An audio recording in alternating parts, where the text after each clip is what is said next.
아마 지금 이게 전북대학교 무형문화연구소가 유일하게 처음으로 세워졌습니다. 무형문화유산에 관심 있는 저로서는 너무 고마운 마음을 전하고 싶고요. 그리고 이제 여러분들은 아마 앞으로 무형문화유산 쪽으로 활동을 하시고 싶은 마음이 있으시다면은 정말 이 전북 지역에 지금 우리 국립무형문화유산원도 생기고 하기 때문에 굉장히 시적절한 그러한 이러한 또 연습 기획도 아마 처음으로 마련되어 있는 것 같습니다. 저도 많은 여러 케이스에 가서 강의를 했지만 이렇게 학문적으로 강의를 하는 그런 기회는 아마 이번이 처음이지 않을까. 여러모로 참 뜻깊은 그러한 모임이 아닌가 이런 생각을 합니다.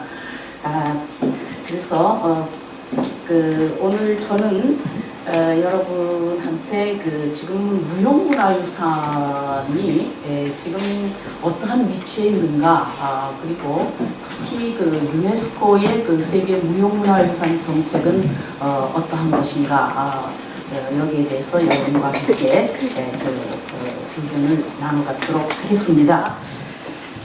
제일 처음에 보이는 게 이제 유네스코 라는 것은 뭐냐? United Nations Educational, Scientific and Cultural Organization이라고 해서 교육, 과학, 문화 국제 기구입니다. 여러분 잘 알다시피 유엔은 하나, 둘, 셋. 유엔은 주로 정치나 경제 측면을 다룬다면은 강대국의 영향력이 대단히 큽니다.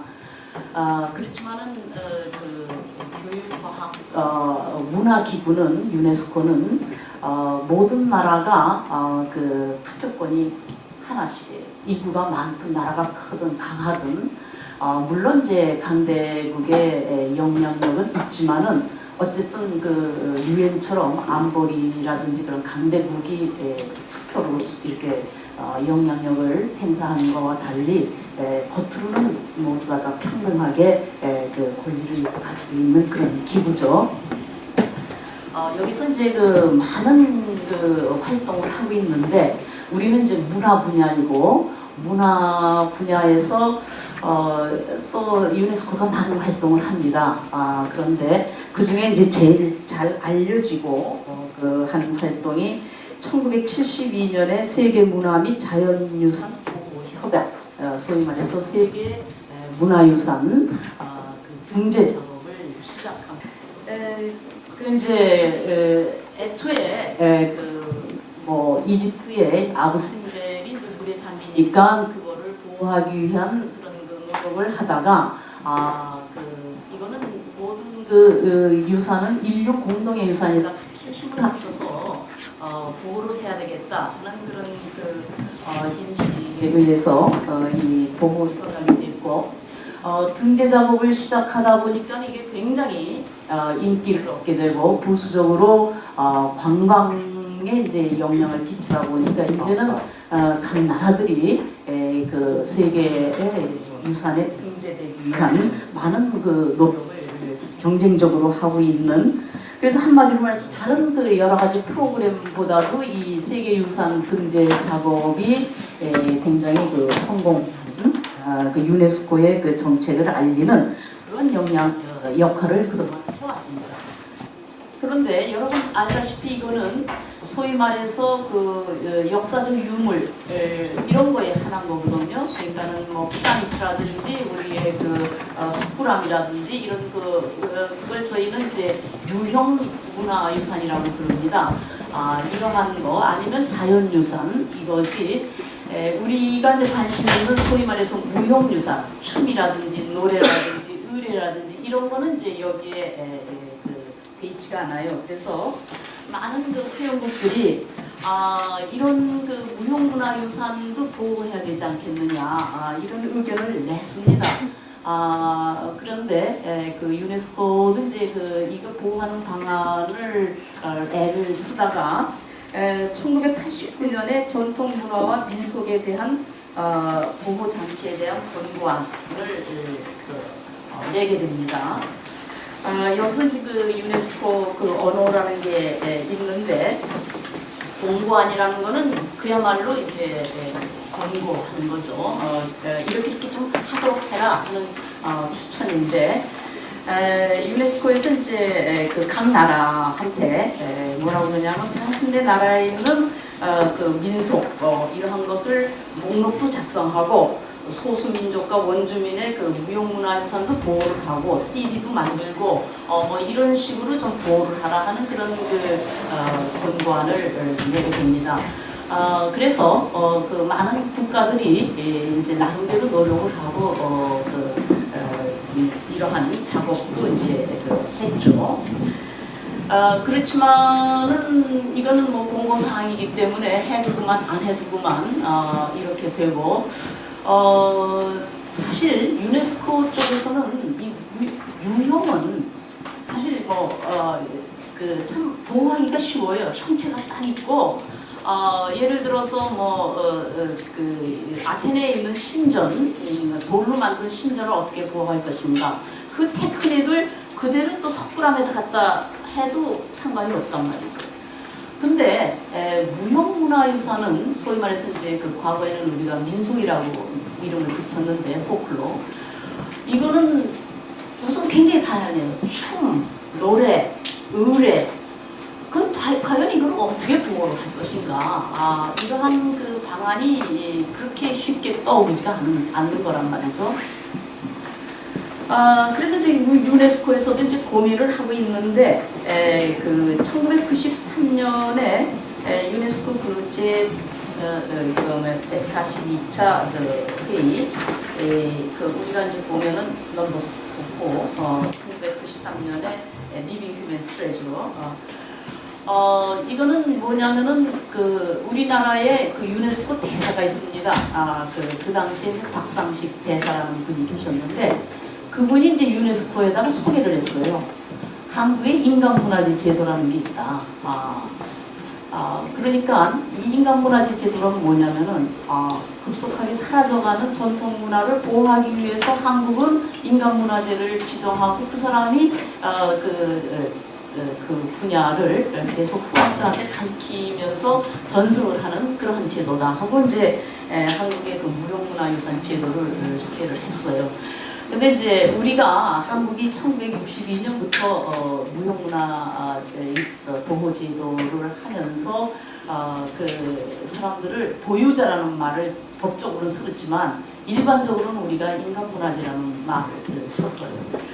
그러니까 이제 이 박상식 대사도 전문가가 아니니까 인간문화재라는 말을 들어가지고 인간문화재 제도, 인간문화재를 소개를 하니까, 유네스코에서 가만히 듣고 보니까는 굉장히 굉장히 매력적인 제도예요. 그래서 이 인간문화재 제도를 한국에서 이게 지금 실시되고 있는데 각 나라에다가 소개를 했어요. 그러면서 당신네 나라도 필요하면은 이 제도를 그거 하라, 어답트를 해라.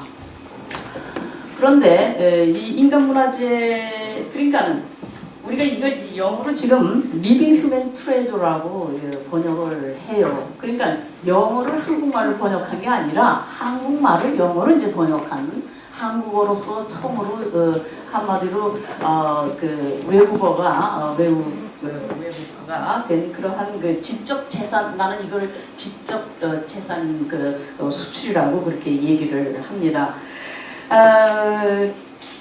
그런데 이제 뭐 얘기를 좀 재밌고 여기서는 너무 딱딱하지 않고 여러분들 비하인드 스토리를 좀 들을 필요도 있어요.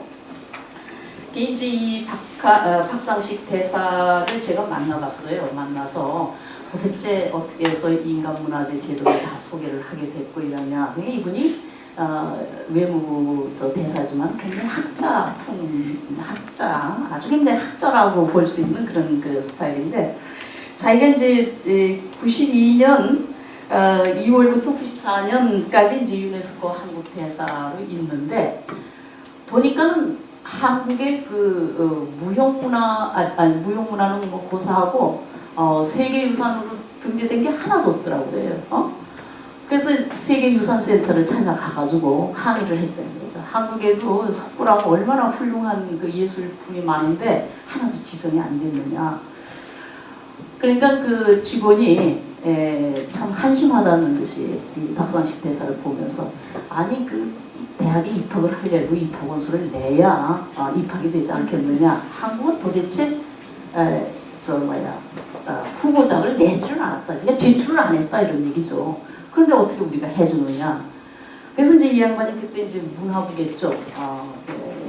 연락을 했대요. 이러니까 빨리 서류를 제출하라. 근데 문화부에서 답이 오기를 영어를 하는 사람이 없어서 우리는 제출 못한다.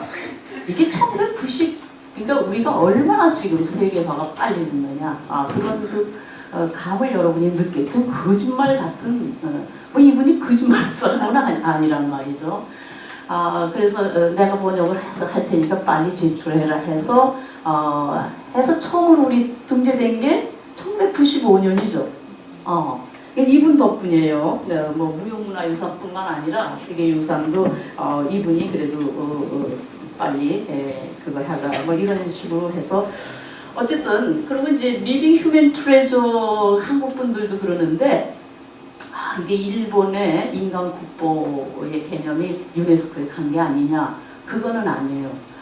그 일본은 그 인간 국보라고 그래요. 거기를 우리처럼 정식 법적 언어는 보지자, 홀더라고 그러는데 거기서도 이제 인간 국보라는 이제 애칭을 쓰는데 그거를 우리가 사실 영어로 번역한다면은 리빙 내셔널 트레저가 되거든요. 그렇죠? 우리는 리빙 휴먼 트레저고 리빙 내셔널 트레저 이 단어가 그러니까 참 굉장한 차이가 있어요. 리빙 내셔널 트레저 일본이나 한국 같은 나라는 소위 말해서 단일 민족이라고 국민들이 생각을 하고 있는 나라예요. 그러니까는 자기네 나라의 어떤 무형문화유산은 국가 무형문화유산이라고 생각을 한단 말이죠. 그렇지만 그런 나라는 굉장히 드물어요. 전 세계에서. 많은 나라들이 다민족 국가로 이루어지고 있단 말이죠. 중국만 하더라도 그렇죠. 한족과 56개의 소수민족 뭐 타일랜드 무슨 대부분의 나라들이 그렇게 소수민족으로 많이 그러면 중국의 예를 들어서 아리랑을 그거는 소수민족의 중국의 소수민족의 그 무형문화유산인데 그거를 리빙 내셔널 트레저라고 할 수가 없죠. 에스닉 트레저라고. 그러니까는 그 인간 문화재는 굉장히 리빙 휴먼 트레저이기 때문에 그러한 바운더리가 그래서 명칭도 굉장히 중요해요. 세계화가 되려면은 일본 거를 일본도 쓰고 싶었겠지만 한계에 부딪히는 거란 말이죠. 그래서 어쨌든 이 리빙 휴먼 트레저 인간 문화재라는 거는 사실 뭐 다른 사람들도 뭐 일본에서 왔느니 그러는데 그건 아니고 1960년대에 예오이라는 신문 기자가 있었어요. 한국인이고 이분이 전국 각지를 찾아다니면서 간이라는 사람 뭐 이런 사람들이 그때 막 사라져가고 형편없는 생활을 할 때인데 이 양반이 이름을 붙였어. 인간문화재. 인간문화재를 찾아서 해서 뭐 요번에 이번 주에는 간이라는 사람 뭐 그 다음에는 무슨 도장 만드는 사람 뭐 이런 사람에 관한 리포트를 한 거거든요. 그러니까 인간문화재라는 말도 우리가 예용해 씨라는 분이 만든 말이고 그거를 유네스코에 소개한 것도 박상식 대사고 내가 2009년에 그 무형문화유산 정부간 회의에 이스탄불에 가서 회의에 쭉 한 며칠 동안 있는 동안에 리빙 휴먼 트레저라는 단어가 수십 번이 나와요. 이제 이거 완전히 세계어가 된 그런 단어라고 볼 수가 있죠. 그래서 그런데 이제 이렇게만 해가지고는 무형문화유산에 대한 인식이라든지 이 확산이 안 되고 그래서 이제 2001년에 그 집행이사회에서 뭐를 했느냐면은 masterpieces 그러니까 구전 및 무형문화유산 걸작 제도를 실시하게 돼요. 근데 이제 이것도 또 얘기를 하자면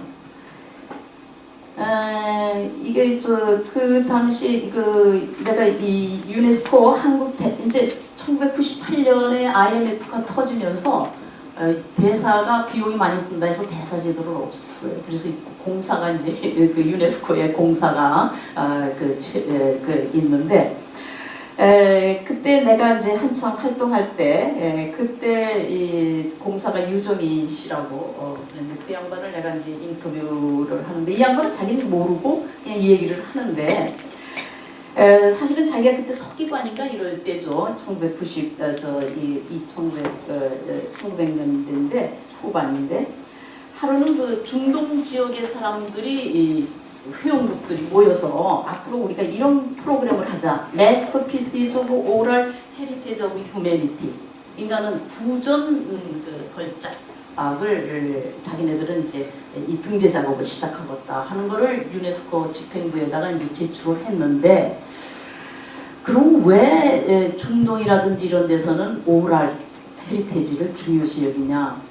이게 서구의 그 전통 중에 하나예요. 여러분 일리아드의 오디세이, 호모의 일리아드 앤 오디세이 이렇게 역사를 얘기하는 그 사건을 얘기하는 우리의 판소리와 비슷한 거죠. 그런 것을 가지고 있는 나라는 문명국인 것 같고 그게 없는 나라는 굉장히 좀 후진국 같은 그런 기분이 들거든요. 민속적으로 보면. 그래서 이제 그게 굉장히 이제 문명화된 나라의 이제 측도 같으니까 이제 그걸 자기네들은 하겠다. 근데 이제 이 유정희 공사도 외국 아니지만 무형문화재란 말은 많이 들었거든요. 한국이 벌써 1960년대부터 무형문화재, 인간문화재 하니까는 전문가 아니라도 이제 그런 말을 많이 들었어요.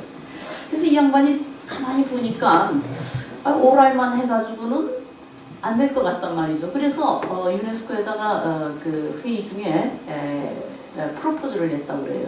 그러니까 오랄만 하지 말고 인탱저블도 하자. 무형유산도 하자 같이.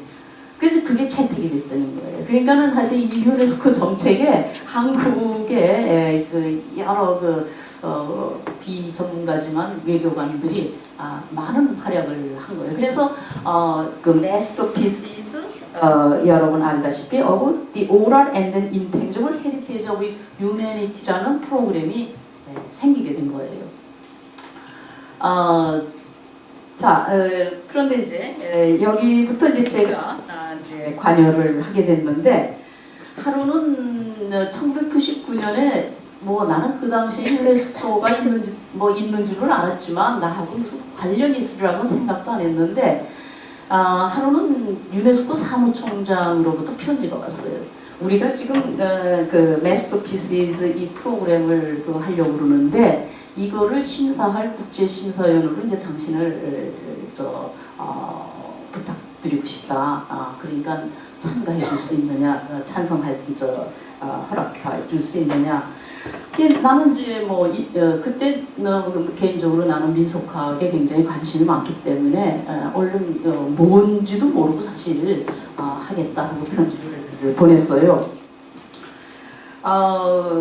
그래서 이제 그러니까 이제 2000년 5월달에 파리에서 그 유네스코 사무총장이 우리가 제1차 회의가 있으니까 국제심사위원 회의가 있으니까는 오라고 초청장이 왔더라고요. 그래서 이제 5월달에 가니까 나는 뭐 심사위원이 굉장히 많을 줄 알았어요. 그래서 달랑 전 세계 아홉 사람이에요. 그러니까 각 대륙이 하나씩 선정을 한 거예요. 남미에 하나, 북미에 하나. 내 경우에는 아시아 전체, 중국, 인도, 일본 다 빼고 어떻게 한국이 되고 내가 된 거예요. 근데 아프리카에 한 사람, 유럽에 한 사람 이래서 9사람이더라고요. 가보니까. 그런데 눈치가 그때 가보니까 유네스코 사무총장이 일본 사람이에요. 고이치로 마츠우라. 그 다음에 유네스코의 그 무형문화유산과라고 있는데 거기에 과장도 일본 여자예요. 그 다음에 거기 밑에 직원들 보니까 일본 사람들이 아주 바글바글해요. 완전히 일본의 그거더라고요. 그러면서 이제 그런데 눈치가 굉장히 나를 특별히 우대를 하는 것 같더라고요. 예를 들어서 점심 식사에 사무총장 옆에 앉힌다든지, 뭐 나는 그 교수 생활했기 때문에 그런 걸 잘 모르는데 지금 생각하니까 굉장히 그걸 했는데, 그 이유는 전 세계가 지금 무형문화유산이란 말을 몰라요. 모른다. 그걸 아는 나라는 한국하고 일본밖에 없단 말이죠. 그러니까 여러분들도 알다시피 무형문화유산이란 말이 Intangible Cultural Heritage가 다시 한번, 이거는 영어 일본말로 무형문화재라는 말이 일본 사람이 만들었어요. 1950년대. 세계 최초로 무형문화재를 보호한다는 제도를 가진 것도 일본이거든요. 1950년도에. 그 일본 문화재법을 그대로 토시 하나 안 빼고 그대로 베낀 게 우리나라의 무형문화재법이에요. 그러니까 이 무형문화재라는 말이 일본어고 그걸 영어로 번역한 게 Intangible Cultural Heritage란 말이죠. 영어를 이렇게 일본어로 바꾼 게 아니라. 그러니까 지금 미국 사람이라든지 서구 사람들은 Intangible Cultural Heritage라는 단어가 도대체 무슨 말인지 모르는 거예요. 이거를 이해하려면 한참 걸려요.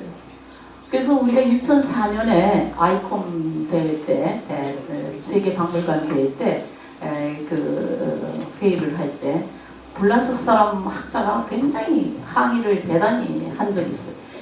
Intangible Cultural Heritage가 뭐냐? 우리가 장님이냐?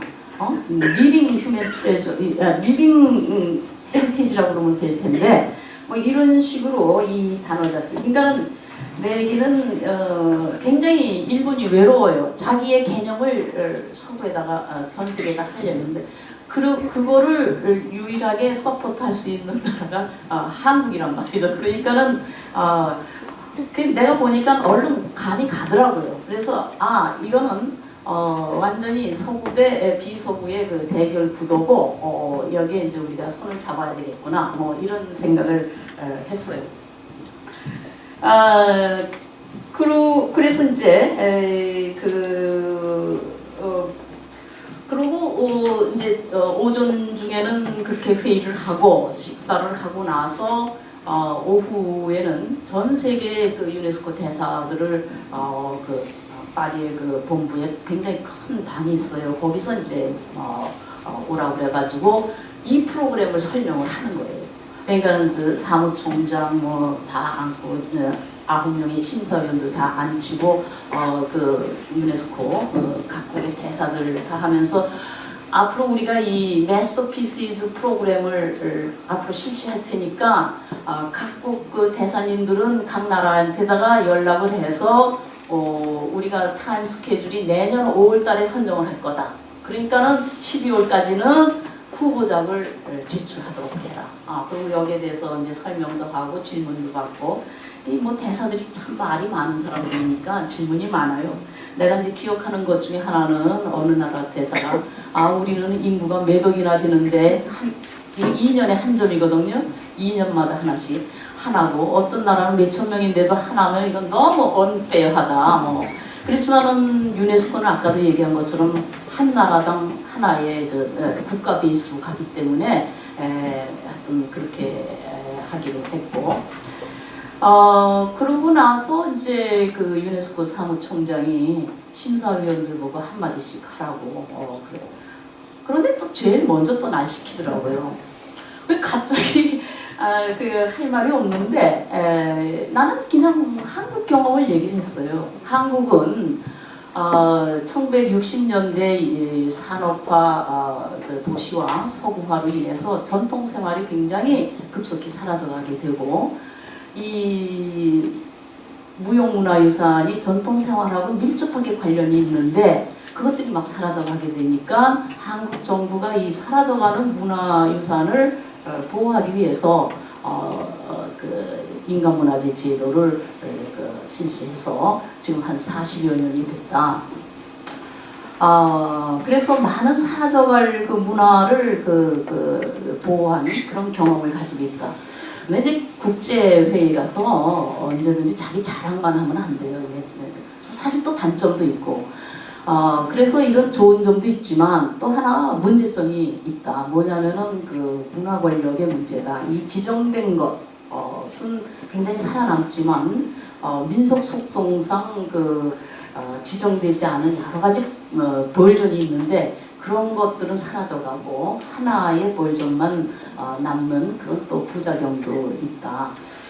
그래서 앞으로 이게 이제 등재 작업이 한국의 그 인간문화재 제도하고 이제 비슷할 텐데 한국의 경험을 잘 해서 좋은 점은 좀 받아들이고 나쁜 점은 단점은 이제 보완할 수 있는 그런 시스템을 만들면 참 좋겠다.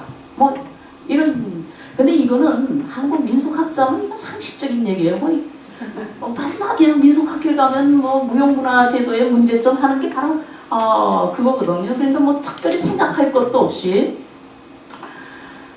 근데 세월의 힘이란 게 굉장히 무섭고 경험이란 게 굉장히 무서워. 우리는 자연스럽지만은 무형문화유산이란 말을 듣지도 못하고 경험도 안 해본 사람한테는 이게 그거 한 것 같아요. 나도 이제 그렇게 얘기하고 뭐 다른 사람들도 뭐 얘기하고 그러고 나서 이제 파티가 있어서 끝나고 나서 이제 파티가 있는데 내가 근데 갑자기 각국 대사들이 나한테 몰려오는 거예요. 몰려와서 무형문화가 뭔지도 모르고 그런데 한국은 그 말만 들은 거야. 한 40년 경험이 있다. 그러니까 엄청 선진국처럼. 그래서 한국이 이렇게 선진적이냐 말이야. 물론 일본은 우리보다 더 빨라요. 한 10년이 50년인데 일본은 뭐 심사위원이 없으니까 얘기를 안 하고 한국만 갑자기 그냥 선진국이 된 거란 말이죠. 그래가지고선 뭐 자료를 보내달라 한국의 경험이 우리한테 필요하다 이래가면서 그냥 그 대사들이 극성스러우니까 그냥 뭐 줄을 쓴 거란 말이죠. 그래서 내가 그때 이거구나. 무형문화유산은 우리가 세계에서 할 수 있는 그런 블루오션이구나 하는 그런 개념이 들더라고요. 어쨌든 그래서 이제 그 2001년에 우리가 처음 만나서 그러니까 그 대사 중에서도 이거죠. 이걸 열심히 해서 본국에다 알려서 당신 빨리 후보작을 해서 제출해라. 제출한 나라가 38개예요. 그러니까 이게 뭐야 하고 쓰레기통에 간 나라는 제출도 못한 거라. 그러니까 우리 세계유산이 아마 몇십 년 동안 그런 상황이 아니었나 그런 생각이 든단 말이죠. 근데 이게 굉장히 중요한 게 일단 그 세계 무형문화유산은 등재된 거하고 안 등재된 거. 예를 들어서 캄보디아에 여러분 앙콜와트 가면 압살라라고 있잖아요. 그 압살라 댄스가 있어요. 그게 캄보디아의 궁중 춤이에요. 그 춤이나 타일랜드의 춤이나 비슷비슷해요. 근데 캄보디아는 제출을 해서 벌써 선정이 된 거란 말이죠. 타일랜드 거는 선정이 안 됐어요. 그러니까 지금 전 세계에 알려지는 거는 캄보디아 춤이란 말이죠. 그래서 이게 빨리 국제 기구에서 도대체 뭐가 어떻게 돌아가느냐 알아가지고 액션을 빨리 하는 나라일수록 문화적으로 굉장히 혜택을 받는다 하는 얘기란 말이죠. 어쨌든 그래서 이제 그 2001년에 38개 나라가 신청을 했고 그 중에서 19개 나라 것을 선정을 해서 제1차 걸작을 우리가 선정을 했죠. 우리나라 경우에는 이제 종료 제외가 됐어요. 그 다음에 이제 2003년에는 우리나라 경우에는 판소리가 되고 2005년에는 이제 강릉 단오제. 근데 이제 2001년에 이렇게 선정을 하고 이걸 빨리 선전을 해야 될 거 아니겠어요. 이제 소위 말해서 어떤 프로그램이라든지 홍보가 굉장히 중요하니까 유네스코 입장에서도 세계적인 사람들의 관심을 끌어모아야 되니까 5월달에 선정을 해가지고 10월달에 그 유네스코 그 총회가 2년마다 한 번씩 있어요. 2001년 10월달에 총회가 있었는데 그때 이 선정된 그 몇 나라 거를 데려다가 공연을 시켰어요. 그러니까 이제 그 각 대사가 보니까 뭐 자기네 나라도 다 춤 있고 노래 있고 그런데 자기네 나라 거는 등재가 안 돼 있고 이건 돼 있고 그러니까 그때 굉장히 관심이 많아졌어요.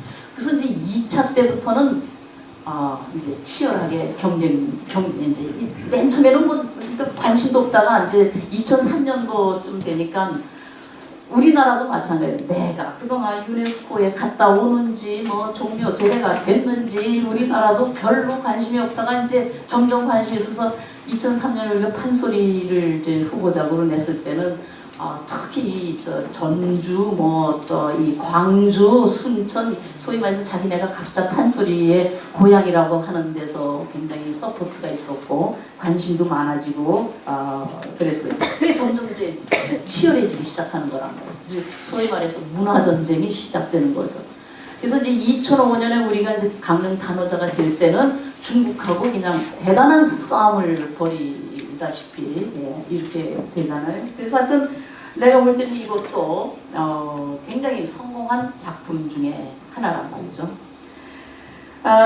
그렇지만은 이거는 어디까지나 법적인 그 기반 위에서 하는 건 아니에요. 그게 중요한 게 전 세계적으로 뭐가 중요하냐면 협약이라는 게 중요해요. 컨벤션이라는 게 굉장히 중요해요. 이거는 법적인 효력을 의미하는 거거든요. 그러니까 이 마쭈라 씨는 내가 볼 때 그때 저 유네스코 사무총장인데 8년 동안을 했어요. 근데 내가 짐작하게 그래요. 자기가 동양인으로서 처음으로 유네스코 사무총장이 됐거든요.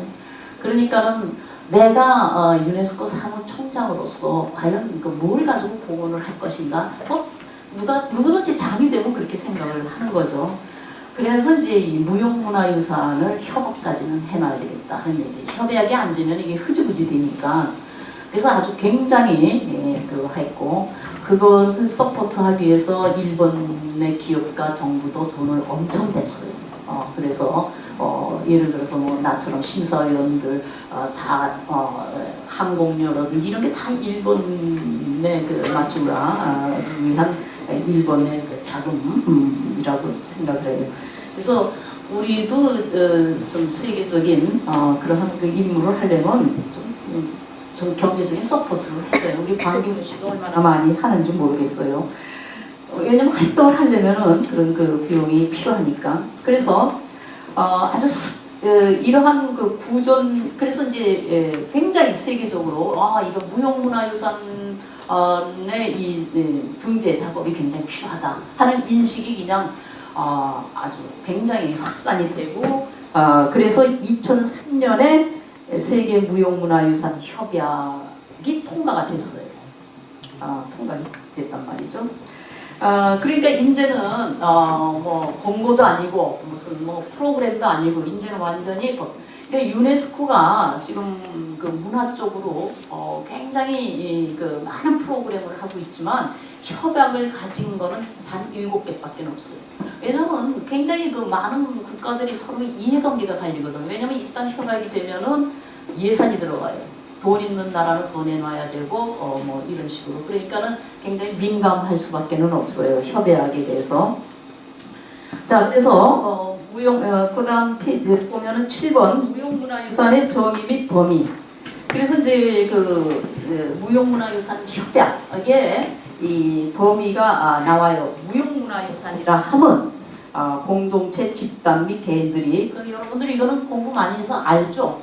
그러니까 문제는 뭐냐면 이게 레코멘데이션 1989년하고 2003년도에 다른 점은 뭐냐면 그때는 민속이라는 단어가 들어간 거고 지금은 우리가 무형문화유산이라는 말을 써요.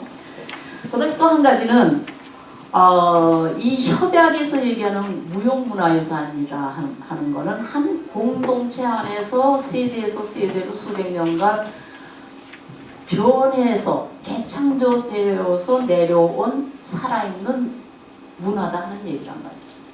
그러니까 과거에 민속학자들이 즐겨했던 가서 노래를 수집해가지고 알카이브에다가 넣어놓은 거는 무형문화유산이 아니에요. 그거는 자료죠. 그러니까 우리가 아리랑을 옛날에 불러서 민속학자들이 수집을 해서 그냥 알카이브에 있고 지금 현재 사람들은 아리랑을 안 부른다. 그러면 이건 무형문화유산이 아니다는 얘기예요. 그래서 지금 현재 살아있는 그런 공동체 안에서 살아있는 그게 이제 그러고 이거는 계속적인 변화를 얘기하는 거예요. 왜냐하면은 아리랑도 옛날에는 아리랑하고 불렀다가 지금은 또 뉴 스타일로 아리랑 이렇게 부를 수도 있는 거고 그러니까는 항상 변화하는 것이 무형문화유산의 속성이에요. 그래서 이제 범위가 이제 그 5개로 나눠져 있죠. 무형문화유산, 뭐 공연예술 어쩌고 이렇게 돼 있고. 자, 그래서 넘버 8번을 보세요. 유형과 무형문화유산과의 차이점. 여기 이제 자, 1972년 세계유산이라고 하는 것은 역사적 산물 아니에요. 어떤 그 예를 석굴암 하면 뭐 신라 시대 때 지금부터 몇백 년 전에 지어진 고정된 거 이건 변해서는 안 되는 거란 말이죠. 변하면 외래 훼손됐다고 그래서 자격을 잃어버려요. 그런데 무형의 속성은 뭐예요? 끊임없이 변화하는 거라고. 고정된 게 아니란 말이죠. 그 다음에 그렇기 때문에 이 협약을 보면은 유형유산에서 세계 유산으로 유형유산으로 지정되기 위해서는 여러 가지 조건이 있어요. 하나는 진정성이냐, 진짜냐, 가짜냐. 지금 우리가 뭐 피라미드 더 잘 만들 수 있어요. 그래서 그 가짜란 말이죠. 어디까지나 진짜냐 그 시대에. 그 다음에 그래서 진정성, 어센터시티가 아주 중요한 거고. 그 다음에 세계 유산에서 가장 중요한 게 OUB예요. 범세계적으로 이게 훌륭하다고 인식하는 그런 그 구조물이냐 하는 얘기란 말이에요. 뭐 피라미드 정말 그 대단하잖아요. 그러니까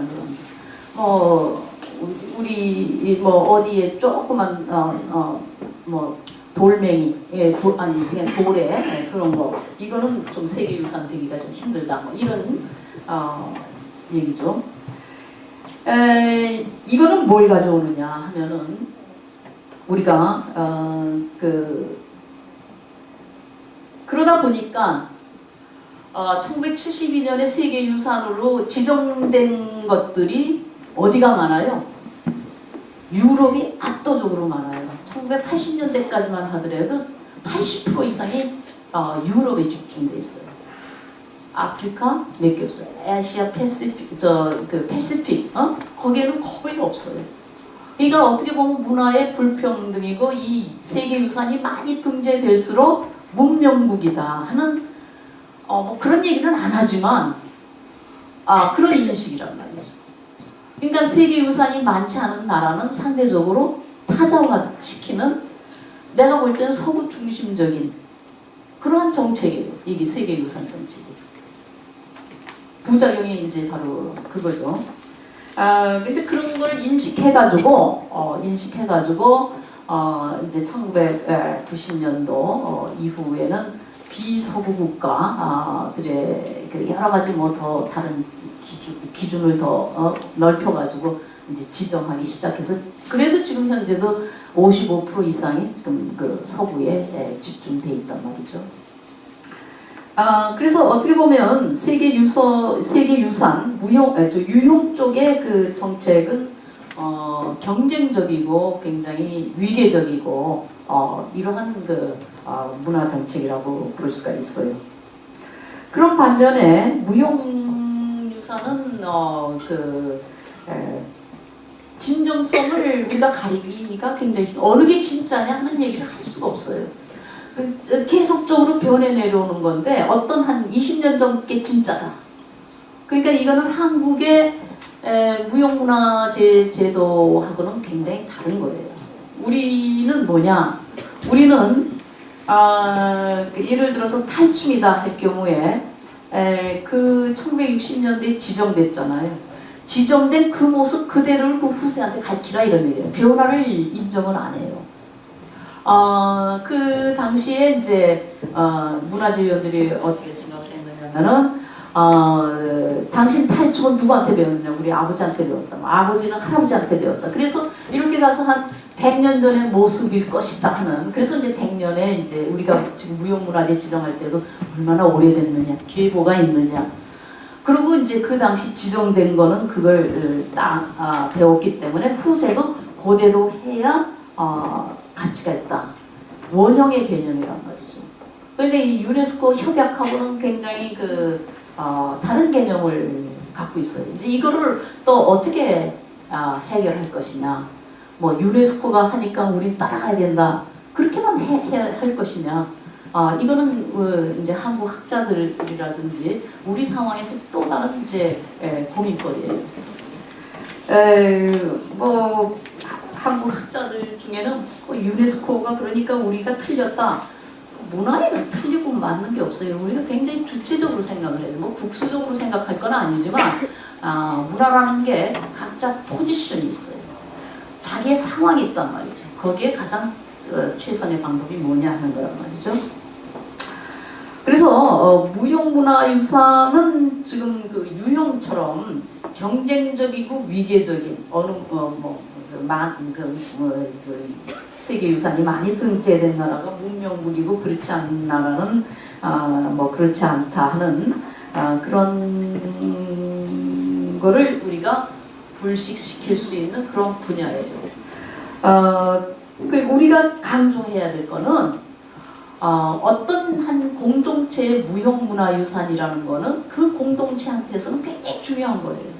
우리나라 굿만 보더라도 전라도 굿이 있어요. 평안도 굿이 있어요. 전라도 사람이 평안도 굿을 보면 재미가 없어요. 예술성이 거의 없단 말이죠. 막 호전적이고. 근데 평안도 사람이 또 전라도 굿을 보면은 답답하고 지루하단 말이죠. 각자 자기의 그러니까 그게 살아남았겠죠. 그러니까 어느 공동체의 뭐 무형문화유산이 더 우월하고 열등하다 이런 개념이 아니란 말이죠. 그러니까 상대적인 개념으로 우리가 봐야 된다. 따라서 뭐 한국의 무형문화유산이 세계적이다 이런 말은 사실 해서는 안 된단 말이죠. 그러니까는 다양성을 인정을 하고 각자 내게 존중받으려면은 남의 것도 존중해야 된다. 이러한 말하자면 태도로 문화를 봐야 된다. 그래서 유형 쪽하고 무형이 서로 상반된 그런 그 철학을 갖는다고 볼 수가 있어요. 자, 그 다음에 유네스코 무형문화유산 정책의 의미를 그러면 어떻게 봐야 되겠느냐. 첫째는 그동안 세계가 유형문화유산 위주의 정책. 그냥 유형만 문화유산이고 무형은 별로 중요하지 않은 유산이다 하는 그런 그 차별적인 거에서 이제 무형도 유형만큼 참 중요한 문화유산이다 하는 그런 인식을 가져오게 된 계기가 됐다고 볼 수 있는데 아직도 멀었어요. 그건 우리나라도 마찬가지예요. 1962년에 이제 일본의 무형문화유산법을 그대로 우리가 했는데 그때 당시에 문화재청에 문화재위원이 3개 분과가 있었어요. 하나는 유형, 하나는 무형 분과위원, 그 다음에 세 번째가 천연기념물 이렇게 3개 분과였거든요. 그때 개인적으로 저희 아버님이 무형문화재 분과위원장이었었어요. 근데 이제 그때 연세도 많고 또 이제 뭐랄까 저희 아버님 그때 서울대학 교수였었는데 예수님 벌써 나오셨어요 그 당시에. 연세도 많고. 그런데도 불구하고 뭐 임 교수님은 뭐 무당 뭐 이런 거 사라져봐야지. 그래 우리가 빨리 발전을 하지. 1960년대 얘기예요. 그런 걸 뭘 문화재라고 하면 석굴암 뭐 이런 걸 보호해야지. 무슨 그 쓸데도 없는 그리고 연극하면은 다 서양의 무슨 뭐 이런 거지. 그 탈춤 그게 뭘 중요하다고 그걸 열심히 보호하자고 그러느냐고 막 항의하던 사람이 그 내노라는 다 사학자들이에요. 다 유용적이죠. 그 뭐 관리도 그렇게 생각하고 같은 문화재위원도 그렇게 생각하고 또 그 탈춤 추는 사람한테 가가지고 당신이 주는 탈춤이 굉장히 중요하니까 잘 가르쳐서 후세한테 가르쳐라. 인간문화재 시켜줄 테니까. 안 한다고 해요. 안 한다고. 왜냐면 그 당시 이제 다 뭐 판소리 뭐 이거 하는 사람 다 쌍놈이거든. 우리 아들이 지금 고등학교 선생인데 내가 탈춤 춰보라고 그 아들 장갑길 맡긴다. 이런 사람들을 설득을 해서 뭐 억지로 지정을 하고 그냥 뭐 상해적으로 지금은 뭐 판소리 하시는 분 뭐 출연료도 많지만 그 당시에 그 유명한 담록주라는 분이 있었어요. 영양실조로 눈 하나가 멀 정도로 그렇게 사회적인 그 대접이 굉장히 열악하던 때거든요. 인식도 열악하고. 그러니까는 무용에 대한 차별, 무용이 별로 중요하지 않다. 이런 생각은 한국뿐이 아니에요. 전 세계적으로 공통인 거죠. 그러니까 1972년에 세계 유산 할 때 무용은 쏙 빼고 한 30년이 지나서야 겨우 된 거라면 이거는 이 근대라는 문화가 항상 문화를 차별적으로 봐요. 서구에 대해서 비서구. 서구 문화는 굉장히 우월하고 비서구 문화는 굉장히 열등하다. 그 다음에 남성 문화는 굉장히 우월하고 여성 문화는 열등하다. 아주 체계적으로 차별을 해요. 그 다음에 또 민속하고 엘리트. 우리가 고급 문화만 문화지 민속 문화는 참 그거 하다. 또 유용 문화유산은 우리가 보호해야 되지만 무용은 빨리 없애는 게 그거다 하는 우리가 근대라는 그 모더니티 얘는 문화를 체계적으로 차별을 하는 그렇기 때문에 사실 그러한 그 학문적인 패러다임 안에서 세계 문화유산 정책이 나오는 거예요. 근데 이제 30년이 지나면서 이제 학문적으로 포스트 모더니즘이 나오기 시작하는 거예요. 그러니까는 주변과 뭐 중심의 그 차별을 없애고 뭐 이러한 그 여성학 같은 학문 또 인류학 같은 학문 이러한 학문들이 줄기차게 부르짖어 가지고 상대적 개념으로 가져오는 거란 말이죠. 주변과 중심의 그 차이를 말하자면 불식시키는 그러한 산물이 바로 무형문화유산 협약이에요. 그러니까는 학문적인 그 뭐라 그럴까 그 변화하고 이 협약하고는 굉장히 밀접한 관련이 있다 하는 얘기. 그러한 학문적인 그런 관점에서 이 협약을 자세히 읽어봐야지. 그렇지 않아 가지고는 그냥 협약은 협약대로 하고 정책대로 놀면은 진정한 그 이해가 안 가는 거죠. 그래서 우리가 이 협약을 하면서 많은 전문가 회의를 했어요. 그래서 우리가 그 무형문화유산 보존 정책이라는 말을 많이 썼거든요. 그런데 유네스코 협약에서는 safeguarding이라는 말을 해요. 보존이라는 개념은 있는 그대로를 변하지 않고 가져오는 그러니까 safeguarding이라는 거는 이제 변화를 인정하는 이렇게 해서 우리가 단어 하나 선택할 때도 치열한 그 뭐라 그럴까 컨셉트 논의를 거쳐서 선택한 거다. 자 그래서 무형문화유산은 이제 그러한 그 특징이 있다. 그 다음에 그래서 무용은 유용만큼 중요한 것이다. 근데 아직 이게 실천에 안 옮기고 있어요. 우리 문화재청만 하더라도 예산의 90%가 유형적으로 쓰여지고 있어요. 10%도 안 쓰여지고 있단 말이에요. 그러니까 아직도 차별가 50%는 써야 되는데 그 다음에 이제 문화재위원회도 유형은 지금 뭐 6개인가 7개로 분화가 됐어요. 매장 분과, 뭐 건축 분과 뭐. 근데 무형은 그대로 있는 거란 말이죠. 이것도 사실 예능 뭐 기능 뭐 이렇게 다 여러 가지로 좀 분화가 돼야 되는데 뭐 유네스코도 물론 유네스코도 그냥 유네스코 조직에서 세계유산센터는 아주 굉장히 커요. 그냥 무형은 아주 그러니까는 갔다 하는 것에 관념적 차이지 실천적인 거는 아니에요. 그러니까 여러분들도 앞으로 무용 쪽에 일을 하려면은 계속 무용이 얼마만큼 중요하냐 하는 그러한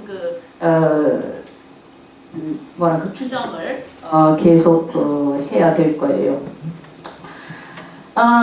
그 다음에 또 한 가지는 그 무용 쪽에 이 유네스코 입장을 볼 때는 무용 쪽에는 어느 분야가 어느 지역이 가장 관심이 많으냐?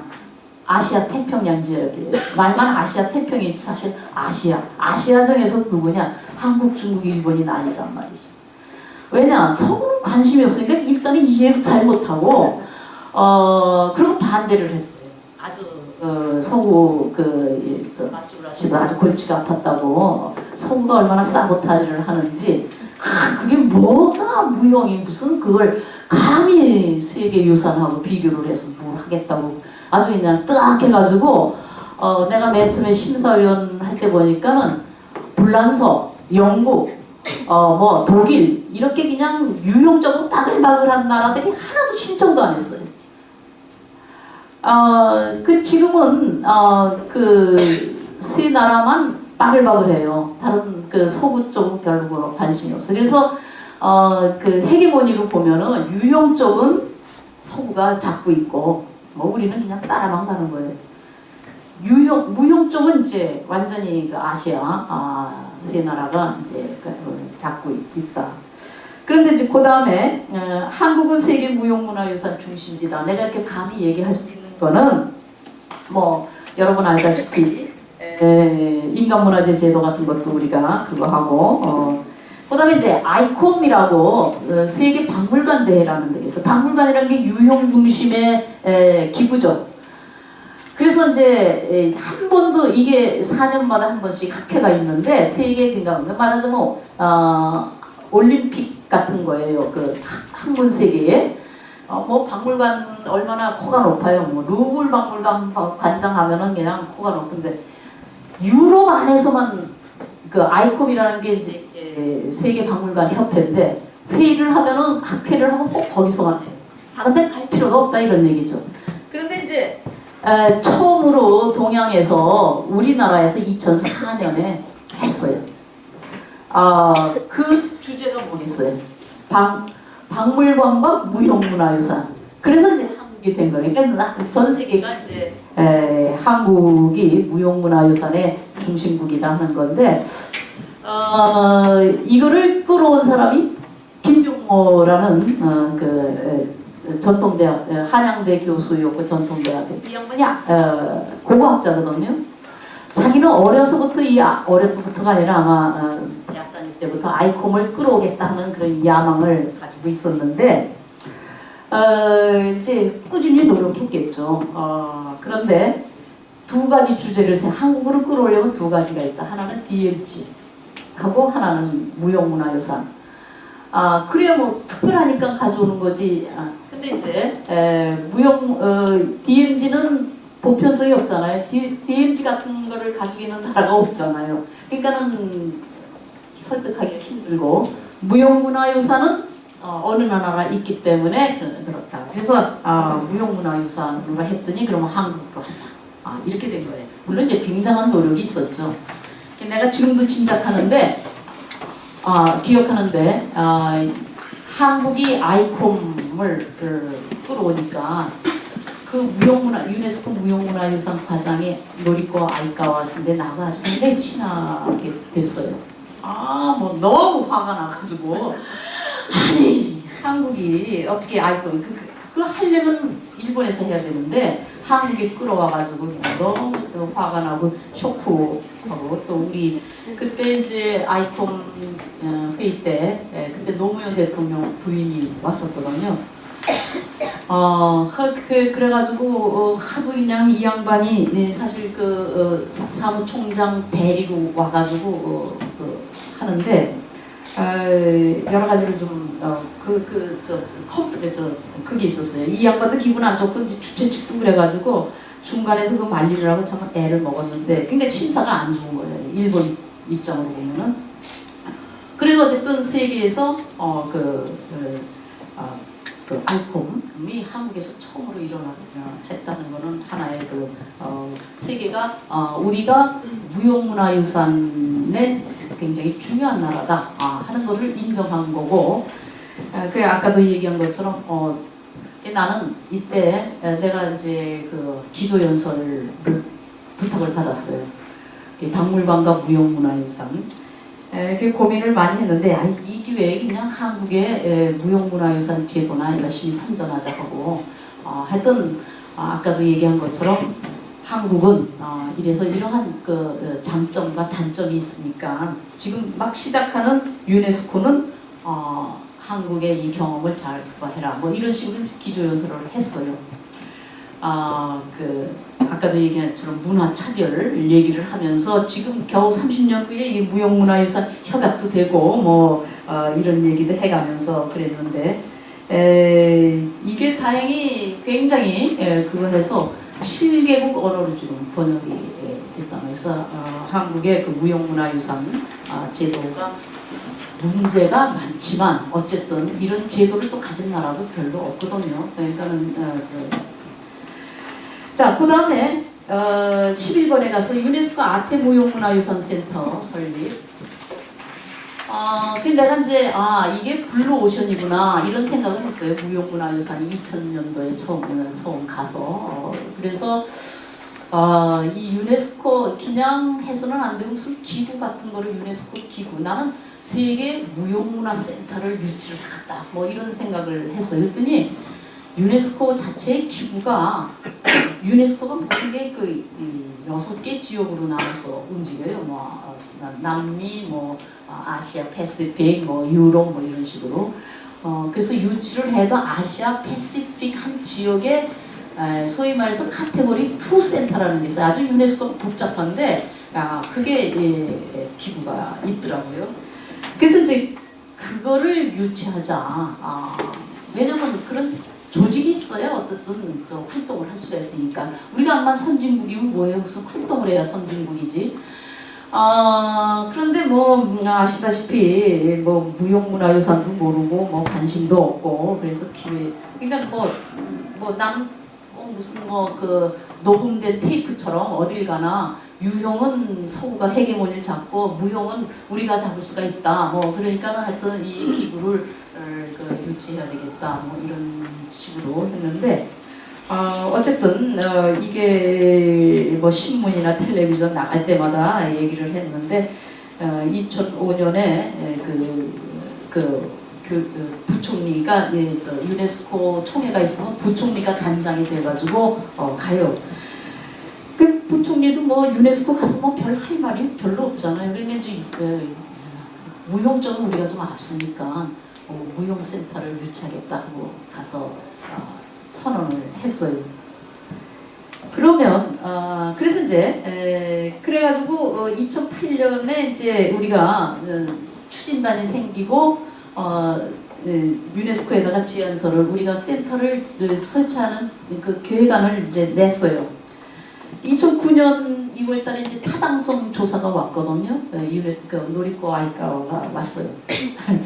왔는데 그때 이제 전주를 온 거예요. 이 지금 무형문화유산원이 전부 아태센터다 하니까 이 양반이 그냥 기존 초풍을 한 거란 말이에요.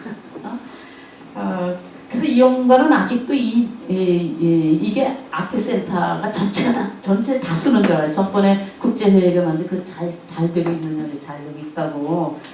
그렇지만 이제 국립무형문화유산은 같이 쓰기로 했다. 뭐 이렇게 얘기를 했는데 문제는 이제 우리가 2008년 10월에 그 설립안을 제출을 했잖아요. 저 유네스코 본부에다가. 그랬더니 일주일 뒤에 중국이 또 제안서를 제출했어요. 근데 중국이라는 나라가 2001년에 이제 중국의 그 쿤추라는 그 오페라가 있어요. 그게 세계유산으로 등재가 됐거든요. 이게 등재가 되니까 중국이 얼마나 깜깜하냐. 그게 나라가 뒤집혔어요. 뭐 그냥 매일매일 장관, 총리까지 들고 일어나서 매일 축하 파티를 그냥 뭐 돌아가면서 하는 거란 말이죠. 아주 난리가 나요. 그래놓고서 갑자기 11월 달에 뭐 비물질 국제회의라고 해서 이제 나를 기조연설로 초빙을 했어요. 이제 갔더니 그야말로 촌스럽게 뭐 리무진에다가 그냥 완전히 근데 그때 중국 그 문화예술원인가 거기서 이제 그거를 담당을 했었는데 도착해서 그랬더니 뭐 조금 있다가 저녁 그래서 이제 저녁이라고 해서 난 다 같이 모여서 하는데 달랑 나만 부른 거예요. 그냥 원장하고 부원장하고 뭐 이렇게 한마디로 소위 말해서 이제 식사 대접인데 이게 뭘 모르는 거예요. 아주 그러면서 이제 물어보는 거예요. 이게 유네스코에 등재되면은 유네스코가 다 도와주느냐고. 도와주긴 뭘 도와줘요? 하나도. 그러니까는 후진국은 도와줘요. 그렇지만 선진국 외에 돈을 내서 후진국을 돕는 게 유네스코 그거거든요. 그 중국은 도움받을 입장은 아니죠. 그러니까 그만큼 뭐가 어떻게 돌아가는지 모르고 이걸 이제 매년 뭐 회의에 갔더니 중국이 사이즈가 얼마나요? 그냥 수백 명이 몰린 거 전국에서 그리고 이제 외국 사람 몇 사람이고 근데 내년에도 또 하는데 인맥이 없는 거예요. 누가 세계적으로 무형문화유산 전문가인지도 모르니까 나보고 좀 추천을 해달라고 그래서 내가 이제 추천을 해줬거든요. 이게 2001년, 2002년 뭐 이러던 나라가 2005년, 6년 되면서 확 달라져요. 그러니까 뭐 내가 볼 때는 우리가 그러잖아요. 유럽이 100년간에 걸친 그 변화를 뭐 우리는 뭐 20, 30년에 했다. 우리가 10년에 하는 걸 이 사람들이 1년에 하는 거 같아요. 그렇게 속도가 빨라요. 하여튼 베이징 가면은 매일매일 매년 이게 달라지고 이 뭐랄까 국제 관계에 대해서도 빨리빨리 적응을 해가지고 2007, 8년쯤 되면 이제 뭐 중국이 이제 호령하기 시작해요. 유네스코 꼼짝 못해요. 다른 나라도 꼼짝. 워낙에 덩치가 큰 데다가 그럼 덩치가 크면은 좀 체면을 지켜야 되는데 또 체면은 없거든요. 막가파란 말이죠. 그래가지고 그냥 사실 여태까지 어느 나라가 우리가 센터를 초빙하겠다 하면은 그 나라의 의사를 존중하는 게 여태까지 관례예요. 근데 그것도 무시하고 우리도 하겠다. 이게 그러니까는 사실 노리코 씨는 한국이 하면은 자기네 서포트하겠다고 그랬거든요. 그러니까 중국이 저렇게 나오니까 할 수 없이 일본도 낸 거예요. 그래서 한 지역에 3개가 다 하겠다고 나섰네요. 센터를. 그래서 뭐 유네스코 입장으로는 유네스코는 당사국한테 꼼짝 못해요. 각 나라의 입장에 대해서 꼼짝을 못한단 말이죠. 그래서 3나라가 이제 합의를 해가지고 그러면 분야별로 나누자. 뭐 그래서 우리는 이제 IT 강국이니까 IT 인포메이션 앤 네트워크하고 뭐 일본, 중국은 트레이닝, 뭐 일본은 뭐 리서치. 그것도 참 우스운 거죠. 다 관련이 되는 건데 뭘 하나 뽑아서 한다는 게 어쨌든 그렇게 해서 지금 3나라가 다 C2 카테고리 2 센터가 있어요. 그래서 뭐 그러는데 저는 개인적으로 이 보면은 내가 이렇게 가만히 눈치를 보니까 일본은 이미 늙어가지고 관심이 없어. 아주 국민적 관심도 없고 예를 들어서 뭐 맨 처음에 이제 노가 됐잖아요. 일본은 뭐 아니 세계유산으로 됐으면 됐고 말고 이런. 이제 중국은 그렇게 나라가 뒤집어지고 우리나라는 중국보다는 덜하고 일본보다는 더 이런. 그래서 내가 비교하건대 일본은 60대 노인 같아요. 무형문화에서.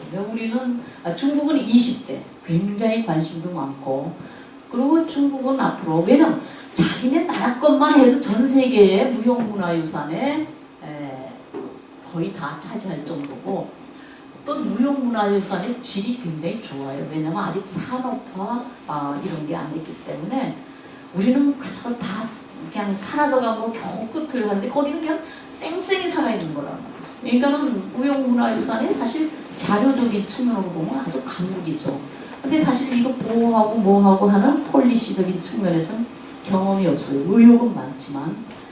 그래서 지금 C2 센터의 그 활동 보면은 한국이 제일 활발해요. 제일 활발하고 잘하고 있어요. 근데 이제 앞으로 더 잘해야 되는데 지금 이제 그런 상황이고. 자, 그다음에 이제 여러분이 관심 있는 국립무형문화유산원. 사실 이거는 우리가 이제 그 무형문화에 대해서 이제 관심이 많고 뭐 비판도 많고 뭐 인간문화재에 대해서 말도 많고 뭐 이게 다 관심이 있다는 얘기거든요. 그러면서 이제 그러면은 무형문화재들을 위한 무슨 빌딩이 있어야 되지 않겠느냐 이런 논의가 옛날부터 있었어요. 그래서 이제 짓는다 하고선 그게 무슨 뭐 아태무형문화센터 유네스코 말 나오기 전에 이미 다 얘기가 된 거란 말이에요. 근데 이제 지지부지한 거예요. 그러다가 이제 아태센터 유네스코 기구가 뭐 전주로 온다 하니까 확 이걸 받아가지고 이제 된 거죠. 자, 근데 아태무형문화센터가 그렇게 큰 건물을 가질 필요는 없고 그런데 이제 그래서 이걸 뭘 할 거냐. 나는 개인적으로 욕망이 그거예요. 이거를 나는 문화재청에도 그렇게 했어. 세계 무형문화센터로 이름을 짓자.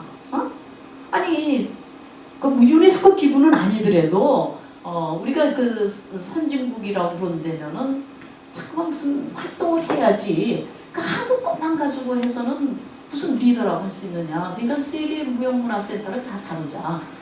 그래서 세계 무형문화센터로 하기로 그렇게 나는 프로포즈를 했는데 그게 이제 와서 얘기가 선생님 그렇게 하면 예산을 못 받아요 그러더라고. 그러니까는 그 예산 받으려면은 이게 국립무형문화유산 뭐 국립외고원 뭐 이렇게 전부 국립 뭐가 있나 봐. 이게 일제시대 산물인데 지금 하여튼 그렇게 이름을 붙여야 과장이 몇 명 뭐 이게 딱 들어와서 세계 뭐 하면은 모델이 없어서 아마 예산이 그래가지고 이제 역할은 세계대 뭐 이름은 국립으로 이렇게 하는 걸로 했는데 얼마만큼 세계적인 사업을 하느냐 하는 건 이제 그 다음 문제고 여러분들은 적어도 앞으로 세계적인 무형문화유산 사업을 한다. 한국 것뿐만 아니라 알겠어요? 그러니까 인간문화재 제도 한국의 무형문화유산 보호 제도가 우리가 지금 한 40년 동안 50년 동안 끌고 왔는데 그거는 무형문화유산을 보호하는 수많은 방법 중에 하나예요.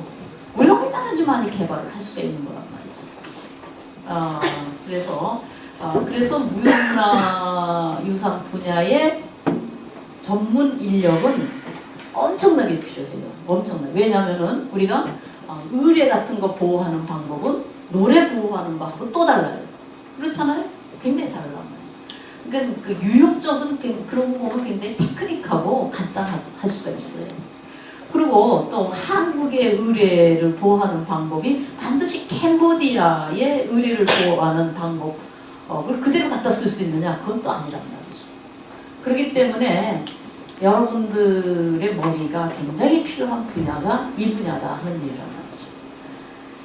자, 이제 질문을 많이 받는 게 좋아요. 왜냐면 질문을 하게 되면 내가 이제 그동안 또 생각하지도 못했던 그런 얘기를 할 수가 있으니까 일단 내 강의는 여기서 끝내고 여러분들 자유롭게 아무 질문이나 일단은 용기를 가져야 돼요. 무슨 내 질문이 이게 유치하느냐 뭐냐 이런 생각하지 말고 모르고 물어보는 거고 그래. 자, 자유롭게.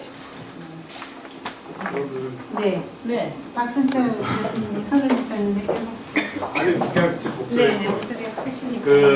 아까 말씀하실 때 그 무형 문화가 과거에 우리나라에서 이제 과거에 100년 전 그대로 원형을 그냥 보존해야지 그게 실제적인 무형 문화라는 건데, 근데 또 말씀하시기를 유네스코에서는 세이프가딩 해갖고 변화되는 걸 이렇게 다 추적해나가는 그러한 것을 말씀하셨는데, 우리나라에서 지금 어떻게 생각하고 있어요? 그렇게 변화하는 것도 중요한 걸로 취급해서 같이 보존할 가치가 있다고. 그러니까 예를 들어서 우리 반호제 같은 경우는 유네스코의 무형문화유산으로 등록이 됐는데 그것의 변화도 그럼 우리가 같이 하시는 거예요. 그러니까 그것도 이제 이 무형문화연구소에서 우리가 하만이 선생님한테 부탁하는데 학자들을 모아서 한 번도 논의가 안 됐거든요. 그냥 각자 개인적인 생각으로. 그러니까 어떤 학자는 유네스코가 그러니까, 근데 학문적으로는 유네스코가 맞아요. 세상에 정말 변하지 않는 무형문화유산이라는 건 있을 수가 없는데 사람이 하는 거니까.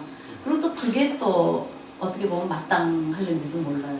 아까 내가 얘기한 포지션이라는 거는 그렇다면 한국에서 그 변화를 그대로 그냥 다 내버려두면은,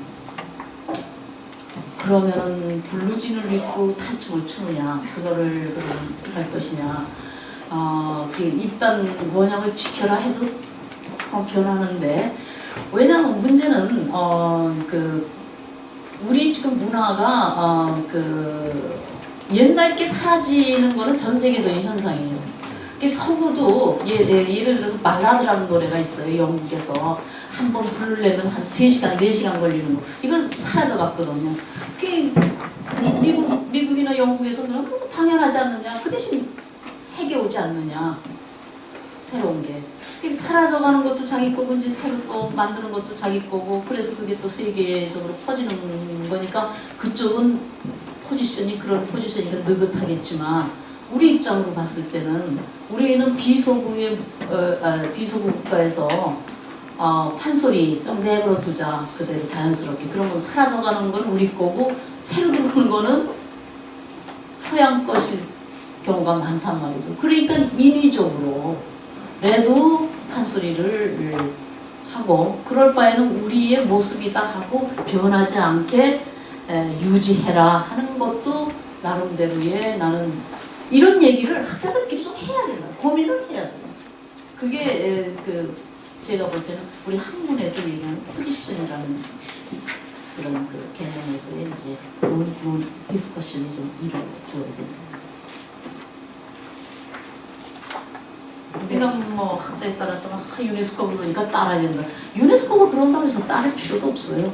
근데 이제 학술적으로는 맞는 얘기죠. 변화하는 게. 그렇죠. 우리가 이제 그걸 항상 또 주장을 많은 학자들이 해왔고, 그냥 박제화 시킨다. 사실 또 예술가 입장으로 보면 죽을 지경이죠. 자기 걸 표현해야 되는데 선생님 걸 그대로 하려니 이건 인용도 아니고. 그러니까 이거를 두 개를 다 하는 방법은 뭐냐. 옛날 모습을 없애버리면 또 없어지니까 그건 그대로 두고 또 자기 나름대로 창작을 또 해야 되느냐. 이런. 그러니까 그런 방안을, 그러니까 결정할 게 한두 가지가 아니에요. 여러분들이 다 앞으로 결정할 거라고. 이게 이제 학문의 이제 컨셉하고 굉장히 학문에 기반 없이 정책이라는 게 나올 수가 없어요. 네, 학문과 정책의 고민되는 지점인데, 그래서 앞으로 저희가 좀 더 깊이 있는 연구를 좀 진행을 해보도록 하겠습니다. 네, 저는 저는 무형문화연구소의 전봉수라고 합니다. 네. 예. 이전에는 민속이라는 표현을 많이 썼고 지금도 민속이라는 표현을 많이 쓰죠. 그리고 민속학과는 뭐 몇 개 없지만 민속학 전문가나 교수님들은 참 많잖아요. 그런데 그러면 그 민속학 하시는 분들 중에 그 모두가 그러니까 민속이라는 개념이 중요했다가 요즘에는 그 유네스코 차원에서는 무형문화유산이라는 개념이 중요해졌잖아요. 그러면은 그 정말 우리나라의 무형문화유산의 전문가들이 있는가, 민속학 전문가들이 그들이라고 볼 수 있는가. 첫째 질문은 그런 질문이고요. 두 번째는 학생들이나 그 대부분의 우리 친구들이 궁금할 수 있는 것이 그런 무형문화유산의 전문 인력이나 전문가는 어떻게 어떤 코스를 통해서 어떤 공부를 통해서 될 수 있을 것인가, 이런 좀 대답을 듣고 싶습니다. 네, 그 사실은 포클로라는 단어가 옛날에 우리가 이거 신모 쓰다가 가정부 뭐 그런 요즘 도우미 뭐 이렇게 하잖아요. 그러니까 포클로라는 단어가 영어에서는 그렇게 바람직한 단어가 아니에요. 굉장히 좀 빼보여도 되고 이런 기분이 들기 때문에 포클로라는 단어를 잘 안 쓰려고 그냥 말이죠. 그래서 이제 뭐 버나클로 뭐 네, 이런 말을 쓰는 거고 그다음에 이제 포클로 하면 이제 트레디션하고 이제 굉장히 연결이 되잖아요. 트레디션이란 말도 좀 학문적으로 우리가 요새 쓸 때는 코테이션을 둔단 말이죠. 트레디션이라는 게 의도적인 뭐 이런. 옛날에는 이제 트레디션이라는 것이 있어가지고 우리가 그대로 따르는 그런 걸로 봤는데 이제는 그걸 자기의 인텐션에 그 의도에 의해서 매니플레이션 하는 거니까 과연 트레디션이라는 게 하나의 정말 현상이냐 아니면 만들어진 것이냐 뭐 이런 논란이니까 과거의 포클로 트레디션이 이제 학문적으로 이제 그 논란이 돼서 이제 잘 쓰되 다른 개념으로 쓰는 거란 말이죠. 그런데 한국에서는 포클로 민속이란 말이 그렇게 굉장히 중요한 개념으로 지금 쓰고 있단 말이죠. 그렇게 뭐 말하자면은 어떻게 보면은 하회 민속마을, 사실 그 하회가 민속마을이 아니잖아요. 양반마을인데도 불구하고 우리가 민속을 어떻게 생각하느냐, 우리의 고유의 것이라는 그런 생각이 강하단 말이죠. 근데 영국이나 민속에는 두 가지 얼굴이 있는데 하나는 옛날 거 뒤떨어진 거, 이거를 강조하는 것이 영국이나 미국식 생각이에요. 근데 우리 거다 하는 거를 하는 일은 되게 이제 약소국가들이 자기의 전통, 그러니까 엘리트 문화, 우리 엘리트 문화는 거의 다 중국 건데 우리 것만의 것 하는 것이 이제 민속이라는 개념이기 때문에 한국에서는 그런 게 굉장히 강해요. 그래서 굉장히 그렇게 굉장히 그 부정적인 이미지가 아니에요. 그래서 민속학자도 상대적으로 굉장히 대접을 받는 나라가 한국이에요. 그리고 민속학이 굉장히 나름대로 그거 하고 대접을 받는. 그러니까 그 민속에 대한 개념도 그 나라마다 상황마다 다 다른데 이 유네스코 협약을 학술적으로 굉장히 논란을 하고 논란이 아니라 이거를 학술적으로 디스커션하고 디베이트한 집단들이 이게 다 서구학자들이거든요. 미국의 인류학자, 민속학자들이기 때문에 미국에도 포플라 있고 그렇기 때문에 이제 그 명칭을 바꾼 거라고 난 생각해요. 그리고 우리는 하나도 바꿀 필요가 없죠. 민속이라는 개념이 얼마나 정말 그 애국적인 의미로 쓰기 때문에 민속학자들도 자기는 애국한다고 열심히. 그러니까 그 서구에서 생각하는 민속학자에 대한 개념하고 달라요. 그러니까 그건 나라마다 다르다.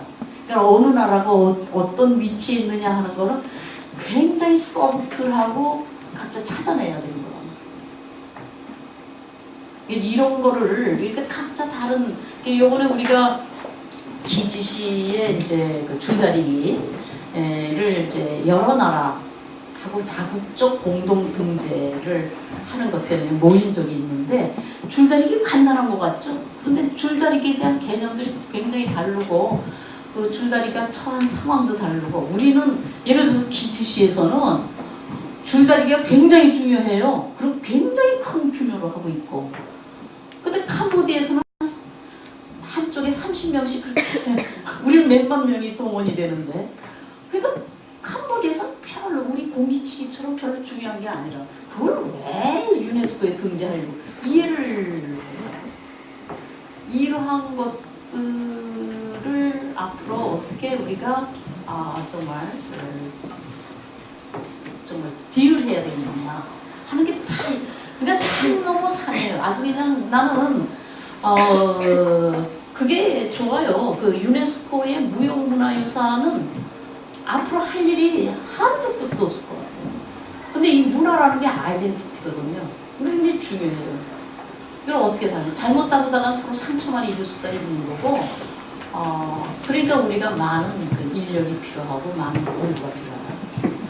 첫째 대답은 그거고, 두 번째 그러면 한국에서 무형문화유산은 그러면은 어디서 훈련을 받느냐?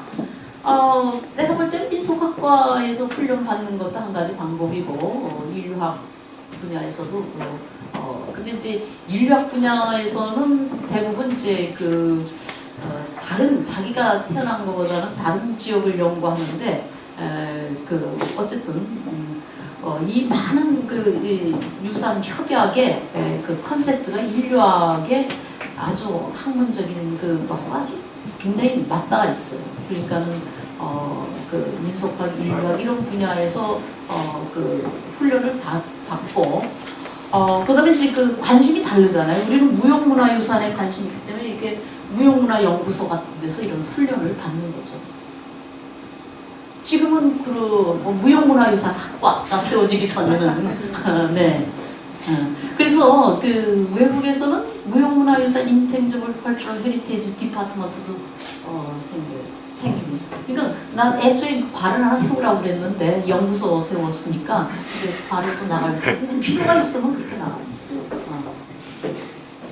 지금 조금 더 제가 질문에 네. 선생님 생각을 아직까지는 우리 전 선생님이 제가 물어본 것 중에 포함되어 있는 건데 민속학하고 무형문화유산이 이제 학문적으로 이렇게 베이스를 갖게 되면 그 두 개가 어떻게 이제 공존할 건지 아니면은 뭐 좀 두 개의 차이점에 대해서 생각을 좀 어떠십니까?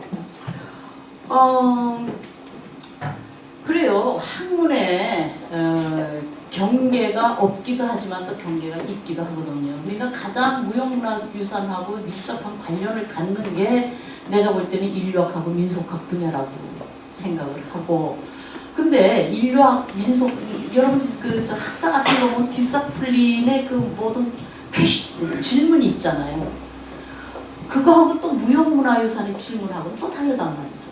관련은 있대. 그러니까 무형문화유산의 이제 주 관심점은 예를 들어서 우리나라 민속학자의 주 관심 중에 하나가 오리진이에요. 네. 이게 일단 줄다리기 하면 이게 삼국시대는 어떻고 뭐 어떻고, 무형문화유산에서는 아마 그 역사적인 이런 거에는 별로 관심이 없을 거라는 거죠. 공동체를 어떻게 디파인 할 것이냐. 지금 유네스코도 그 공동체는 손을 들어버린 거예요. 그냥 벌렁 내던졌어요. 공동체. 그럼 공동체가 뭐냐?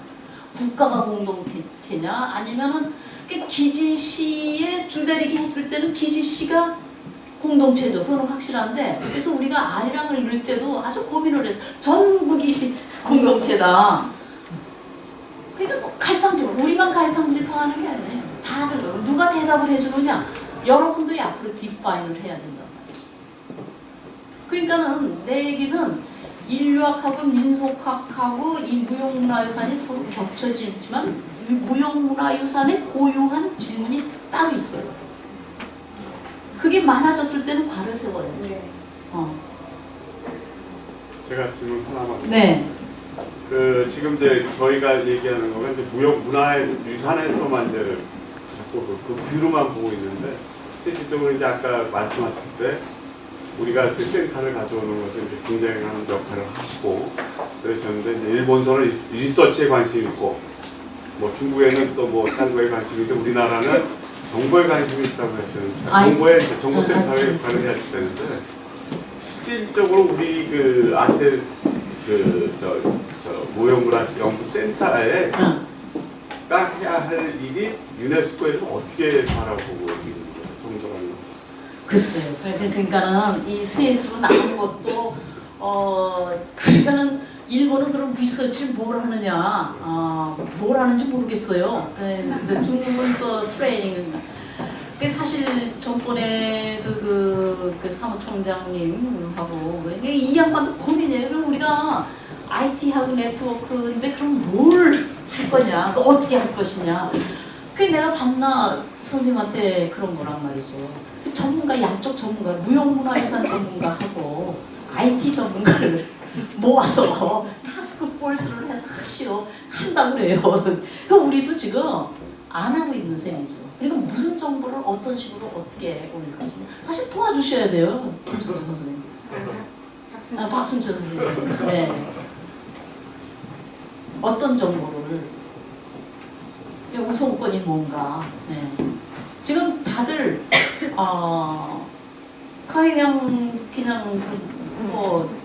그냥 하려고는 하는데 정말 이제 이게 맨 처음엔 다 그래요. 디서플린이 맨 처음에 생길 때 무슨 과목을 가르쳐야 돼? 뭐 연구가 쌓여 가르칠 것도 있죠. 지금 그런 그러니까 무형문화유산은 지금 오픈 투 에어 그냥 그런 거 열려 있어요. 그러니까 먼저 전문론이 임자라고 볼 수가 있다. 영어는 어떻게 보면 굉장히 막막하기도 하지만 네, 또 다른 질문.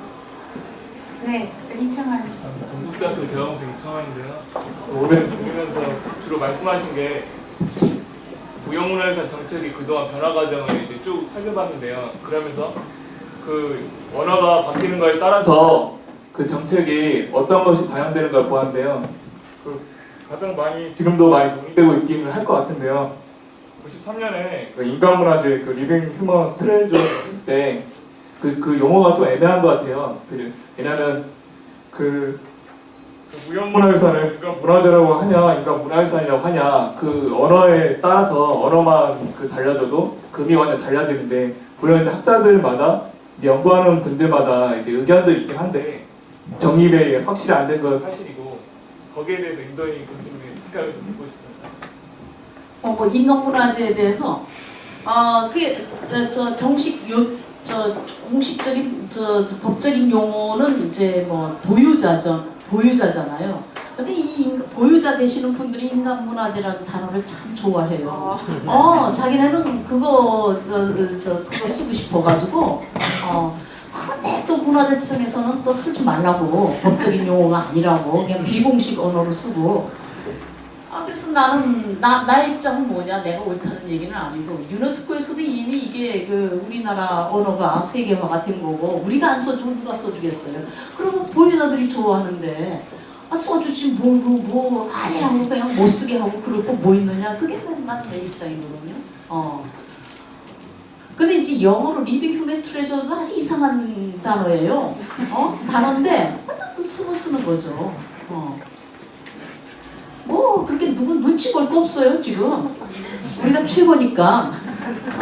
아니 밤낮 뭐 유네스코가 뭐 그러냐, 내가 학술적으로 정리해서 내가 옳다고 생각하면 나가는 거고, 유네스코에 가르쳐줘야지. 뭐 거기서 만나 뭐 유네스코라고 거대한 뭐 있는 것 같지만 사실 실체는 없어요. 그래서 항상 자신감을 갖고 이런 아이디어가 얼마나 훌륭하냐, 이게 관건이지. 그러니까 항상 좋은 생각을 하도록 학문에 기반한 그 아이디어를 계속 내야 돼요. 네, 또 다른 질문. 네, 자기 소개하고. 네. 안녕하세요. 저는 국어문화학과 재학 중인 지연이라고 합니다. 무형문화유산의 가치에 대한 인식이 많이 부족하다고 말씀을 하셨잖아요. 네, 제 개인적인 생각으로는 한국 무형문화유산이 발전을 하려면 진정으로 발전을 하기 위해서는 사람들의 인식을 바꾸는 일이 선행되어야 되고 그리고 또 중요한 일이라고 생각을 하는데 그렇다면 우리나라에서 국가적으로 어떠한 노력을 하고 있는지에 대해서 듣고 싶습니다. 글쎄요, 우리가 선진국이다 하는 얘기는 어쨌든 무형문화유산에 대해서 우리가 그동안 보호 제도를 경험을 많이 했거든요. 다른 나라는 한 나라가 일본 외에는 없단 말이죠. 근데 이 경험이란 게 굉장히 중요해요. 중국은 그 경험이 없기 때문에 그래서 이제 그건데 일본은 경험이 많은데 별로 관심이 없고 별로 관심이 없는 게 일본은 좀 우리하고 달라요. 그래서 아까도 얘기한 것처럼 민속이라는 거에 대해서 우리가 굉장히 긍정적인 그 마인드를 갖고 그러다 보니까 무형문화유산에 대해서 굉장히 긍정적으로 보는 게 굉장히 다르다. 우리는 무형문화유산, 그 문화재위원도 다 민속학자들이 하잖아요. 이 일본은 그게 민속이 아니에요. 이게 하이아트란 거죠. 그래서 이 민속학자들이 그 무형문화유산 그 국가 지정 그거를 연구를 안 해요.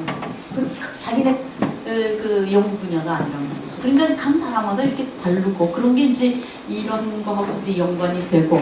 근데 나는 여태까지 봤을 때 한국 정부는 많은 노력을 했다고 봐요. 보호제도 하고. 그 다음에 예를 들어서 굉장히 문화재청에서 뭐를 할 때 학자들, 그러니까 지금 문화재위원회의 결정사항을 한 번도 어긴 적이 없어요. 일본 같은 데는 다 공무원이 다 하고 있단 말이죠. 그런 거 저런 걸로 봐서 그냥 학자들은 불만이 많아서 얘기하지만은 지금 전체적으로 봤을 때 많은 거. 그리고 한국은 지금 어쨌든 이유화를 막론하고 국립유산원이라는 거대한 것도 짓고 이거를 중국이 이제 벤치마킹 해가지고 자기네는 그런 거 생각을 못 한다는 거죠. 우리는 그래도 몇십 년 하다 보니까 무형문화재를 위한 빌딩도 있어야 된다 이런 합의점에서 이런 걸 하니까 세 나라에 비해서 제일 많이 신경을 쏟는 거는 사실이라고 보는데 과연 그럼 우리가 앞으로도 계속 선진국이 될 거냐? 지금 결국 이 선생님 영차에서 이제 뛰기 시작했는데 아직 아무도 안 뛰는데 우리가 몇 발짝 앞선 것 뿐이란 말이죠. 근데 이게 계속 나가려면은 사실 세계 무형문화유산 보호를 하는 철학, 또 정책 이런 걸 계속 내놔서 남들이 배워가는 것들은 아이디어를 내놔야 이게 선진국이 계속 유지가 되는 거지. 그런 걸 안 내놓으면은 어쨌든 아이디어 싸움이란 말이죠. 그렇잖아요. 인류 무형문화유산을 보호하는데 얼마나 탁월한 아이디어와 정책을 내놓느냐. 이게 이제 앞으로 여러분들이 해야 할 일이고 그렇게 했을 때 계속 선진국 노릇을 하는 거지. 지금 겨우 인간문화재 하나 가지고 계속 지금 벌써 해가지고는 안 되죠.